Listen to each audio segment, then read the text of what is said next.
السلام علیکم. آپ دیکھ رہے ہیں گیئر اسکالرز اکیڈمی کا یوٹیوب چینل اور میں ہوں پروفیسر سمینہ عابد. آج ہم مطالعہ کرنے جا رہے ہیں اردو کے چند اہم تراکیب کا. تو پہلی ترکیب ہم لوگوں کے پاس ہے جون پور کا قاضی. جون پور کا قاضی کا مطلب ہوتا ہے جی بے وقوف یا احمق. اگلی ترکیب ہے دائر و سائر. دائر و سائر ترکیب کا معنی ہوتا ہے ہم لوگوں کے پاس پھرنے والا یا پھر گردش کرنے والا.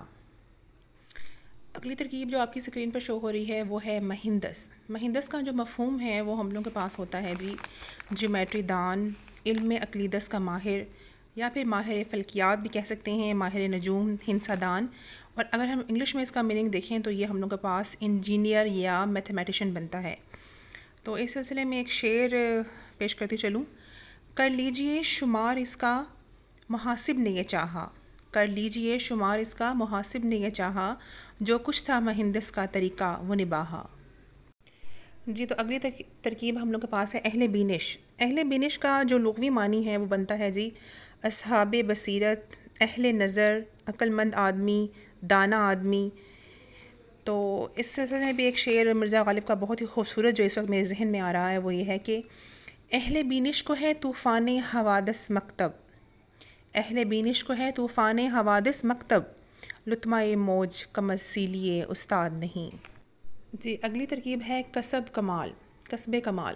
تو کسب کمال ہوتا ہے کہ جی آپ کوئی ایسا کام کریں جس میں آپ کو کمال حاصل ہو جائے. ٹھیک ہے، آپ نامور ہو جائیں، آپ اس کام کے ماہر ہو جائیں، تو ایسے کام کو کسب کمال کہا جاتا ہے. جی اگلی ترکیب ہم لوگوں کے پاس ہے علم ہندسہ. علم ہندسہ کا جو لفظ ہے یہ سب سے پہلے ہمیں 1819 میں بوستانی خیال میں مشتمل ملتا ہے. اور علم ہندسہ علم ریاضی کی اس شاخ کو کہا جاتا ہے جو اقسام کی جسامت، حقیقت اور زاویوں کے تعلقات یا ان کی پیمائش کو ظاہر کرے. یعنی کہ اس کا جو معنی ہے وہ بنتا ہے ہم لوگوں کے پاس علم جیومیٹری. جی اس سے اگلی ترکیب جو آپ کی اسکرین پر شو ہو رہی ہے وہ ہے جی ملت بیضا. تو ملت بیضا کا مطلب ہوتا ہے مسلمان قوم. کنایتاً جو ہے وہ اس کا مطلب جو ہے وہ مسلمان قوم ہوتا ہے. اس کے بعد اگلی ترکیب ہے ہم لوگ کے پاس حبل المتین. تو حبل المتین جو ہے یہ بھی قرآنی اصطلاح ہے اور اس کا میننگ ہے مضبوط رسی یا محکم وسیلہ. اگلی ترکیب ہے نقلی راہ. نقلی راہ سے مراد ایسا راستہ جو کہ قابل عمل ہو، یعنی کہ جس کی نقل کر کے انسان جو ہے وہ کچھ سیکھ سکے یا اس پر چل کر کوئی فائدہ حاصل کر سکے، تو اسے ہم کہتے ہیں نقلی راہ. جس طرح سے علوم نقلی ہوتے ہیں کچھ علوم عقلی ہوتے ہیں، تو اسی طرح سے یہ ہے نقلی راہ یعنی کہ قابل عمل راستہ.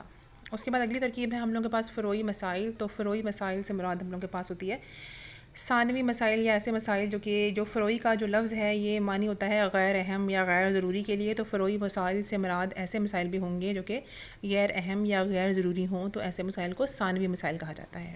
جی تو اس سے اگلی ترکیب ہے جی لسانی کشمکش. تو یہ تو ویری سمپل ہے. لسانی کشمکش کا مطلب ہوتا ہے زبان کا جھگڑا. جی تو اس کے بعد ہم چلتے ہیں اگلی ترکیب کی طرف. جی اگلی ترکیب ہم لوگوں کے پاس ہے خوگر. خوگر کا معنی ہوتا ہے ہم لوگوں کے پاس عادی ہونا کسی چیز کا. تو اس ترکیب کا استعمال علامہ اقبال نے اپنی نظم شکوہ بلکہ میں بڑی خوبصورتی سے استعمال کیا ہے. اور وہ کیا خوب فرماتے ہیں کہ اے خدا شکوائے ارباب وفا بھی سن لے، اے خدا شکوائے ارباب وفا بھی سن لے، خوگر حمد سے تھوڑا سا گلہ بھی سن لے. اسی طرح سے مرزا غالب نے اس ترکیب کو اپنے ایک شعر میں بڑی خوبصورتی سے بیان کیا ہے. اور یہ شعر جو ہے اکثر ہم لوگ سنتے بھی ہیں اپنی زندگی میں کہ رنج سے خوگر ہوا انسان تو مٹ جاتا ہے رنج، رنج سے خوگر ہوا انسان تو مٹ جاتا ہے رنج، مشکلیں مجھ پر پڑی اتنی کہ آسان ہو گئی. اگلی ترکیب ہے بادی النظر. بادی النظر کا مفہوم ہم لوگوں کے پاس ہوتا ہے جی ابتدائی نظر، سرسری نگاہ، یا پھر ہم کہہ سکتے ہیں نظر اجمال، یا پھر دیکھتے ہی. اور اگر ہم انگلش میں اس کا ترجمہ کرنا چاہیں تو وہ ہوگا جی ایٹ فرسٹ سائٹ. اس کے بعد دیکھیے اگلی ترکیب ہم لوگوں کے پاس ہے سخنوری. تو سخنوری کا مفہوم ہوتا ہے ہم لوگوں کے پاس شاعری. اگر انگلش میں ہم دیکھیں تو یہ بنتا ہے جی ایلیگنٹ پوئٹ. تو اس ترکیب کا استعمال بھی علامہ اقبال مرزا غالب نے اپنے ایک شعر میں بڑی خوبصورتی سے کیا ہے، جس میں وہ ہمیں شاعرانہ تعلی بھی ملتی ہے اس کے اندر کہ ہیں اور بھی دنیا میں سخنور بہت اچھے، ہیں اور بھی دنیا میں سخنور بہت اچھے، کہتے ہیں کہ غالب کا ہے انداز بیاں. اور جی تو آگے دیکھیے ابنائے جنس. ابنائے جنس کا معنی ہوتا ہے اسی معیار کے یا اسی عہدے کے یا ایک ہی جنس کے یا ہم مشرب. ٹھیک ہے، تو یہاں پر جو اصطلاح لکھی ہے سلائیڈ میں وہ ہے آدمی. تو اب نئے جنس کا مطلب ہوتا ہے کہ ہم جنس، ایک ہی جنس کے اسی معیار یا عہدے کے یا ہم مشرب. تو اگر ہم اس کے لیے استعمال کریں انگلش میں کوئی ورڈ تو وہ ہوگا کمپینینس.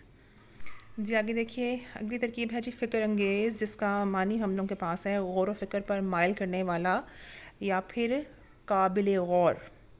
آگے دیکھیے، آگے ہے جی اپدیشک، جس کا مفہوم ہم لوگوں کے پاس ہے جی ناصح، مبلغ، باتونی.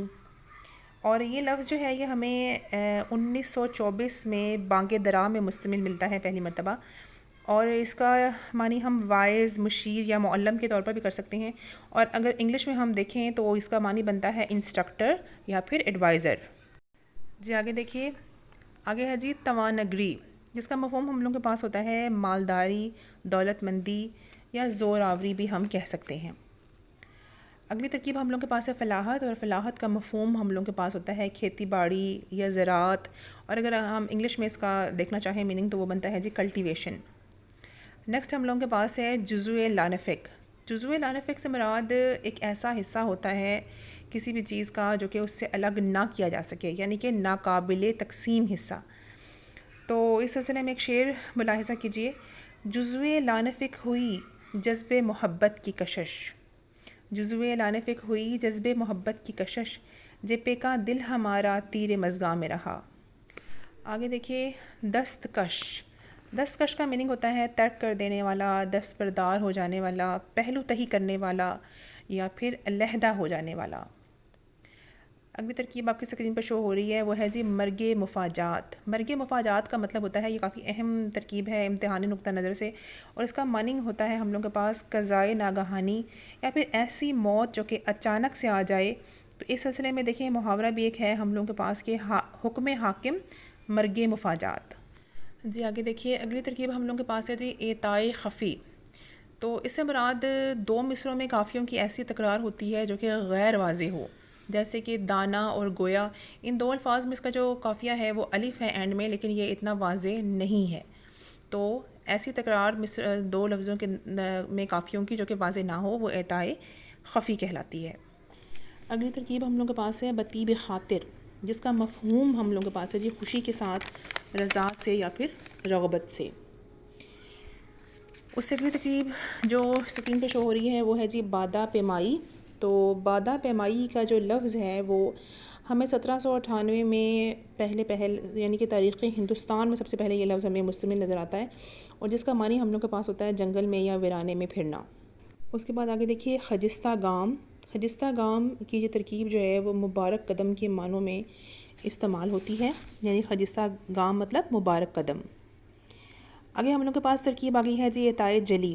جو ترکیب ہم نے پیچھے شیئر کی اعطائے خفی، یہ اس کی بالکل برعکس ہوگی اعطائے جلی، یعنی کہ اس میں دو مصروں میں قافیوں کی ایسی تکرار ہوگی جو کہ خوب واضح ہوگی، جیسے کہ درد مند اور حاجت مند. اس میں ہمیں صاف نظر آ رہا ہے کہ مند کا قافیہ جو ہے وہ استعمال کیا گیا ہے، یعنی کہ قافیوں کی ایسی تکرار جو کہ واضح ہو وہ اعطائے جلی کہلاتی ہے.